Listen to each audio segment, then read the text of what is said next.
kualitas BBM Pertamina menurun drastis. Mesin mogok. Knocking, boros, tapi anehnya, pemerintah diam. Apakah ini hanya masalah teknis, atau ada skenario besar yang sedang dimainkan? Dugaan mulai mengarah ke sesuatu yang jauh lebih dalam. Balas dendam oknum Pertamina. Korupsi yang terstruktur.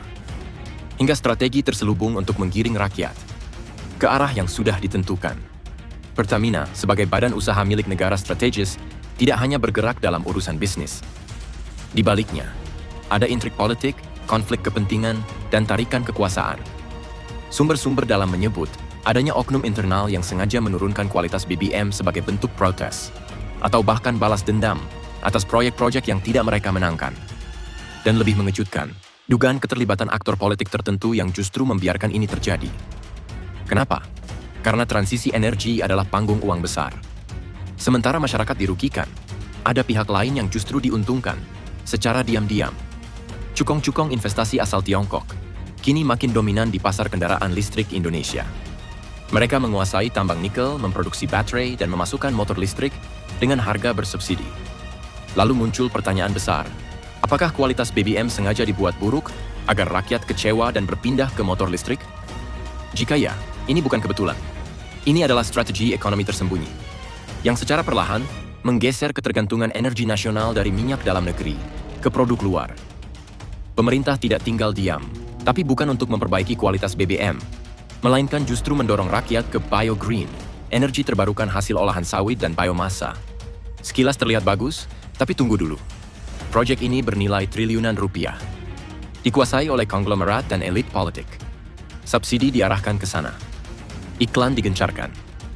Dan rakyat hanya pion. Dijadikan pasar tanpa pilihan. Ini bukan transisi energi, ini adalah rekayasa transisi kesadaran. Dengan satu tujuan, menciptakan ketergantungan baru pada sistem yang hanya dikuasai segelintir orang. Lalu bagaimana dampaknya pada rakyat? BBM yang buruk membuat kendaraan cepat rusak. Biaya servis naik, BBM jadi boros. Tapi masyarakat kelas bawah tidak punya alternatif. Motor listrik mahal. Subsidi terbatas. Infrastruktur pengisian belum siap. Dan yang paling menyedihkan adalah hilangnya kepercayaan. Rakyat mulai merasa ditinggalkan. Dipaksa berubah tanpa dipersiapkan. Jadi, apakah ini murni kelalaian? Atau kita sedang menyaksikan rekayasa terstruktur, sistematis, dan masif? Untuk memindahkan arah konsumsi energi bangsa?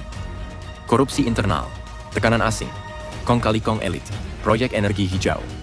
Semua menyatu dalam satu skenario besar.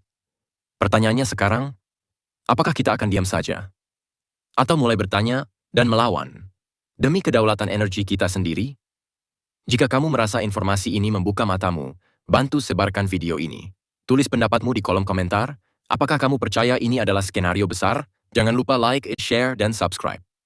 Karena kebenaran bukan hanya untuk diketahui, tapi untuk diperjuangkan.